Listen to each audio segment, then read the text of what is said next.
Suponga que tiene una tarjeta de regalo de $180 para gasolina. Usted gasta en promedio $16 por semana en gasolina. Se nos pide que escribamos una función para modelar la situación donde W es el número de semanas y GW es el valor en dólares restantes en la tarjeta.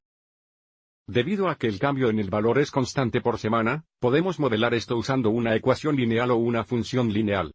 Más a menudo, una función lineal tiene la forma de f de x es igual a mx más b, o f de x es igual a b más mx, donde m es la pendiente, que es la tasa de cambio constante, y b es la intersección vertical, que también es la cantidad inicial o inicial. Sin embargo, en nuestro caso, dado que tenemos una función g de w, la función lineal estaría en la forma de g de w igual a mw más b.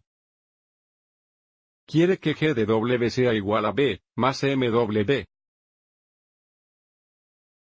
Y debido a que el valor inicial de la tarjeta es de $180, sabemos que b, el monto inicial o valor inicial, es de $180.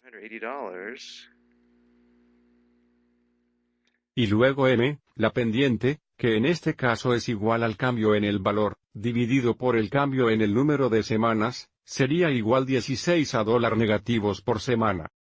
Nuevamente, porque en promedio gastas $16 por semana en gasolina.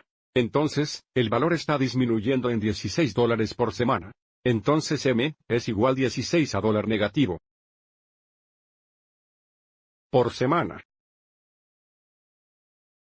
Lo que significa que la función lineal se puede escribir como g de w es igual a 16w negativo más 180. O g de w es igual 180 menos 16w.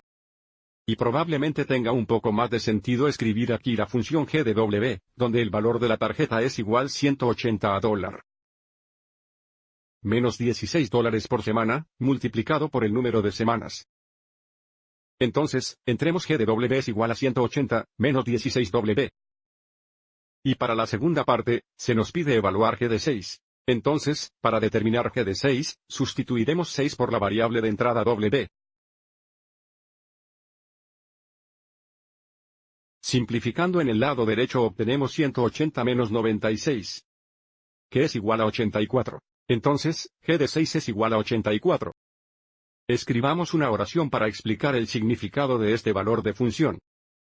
G de 6 igual a 84 nos dice que después de 6 semanas, el valor restante en la tarjeta es $84. Espero que hayas encontrado esto útil.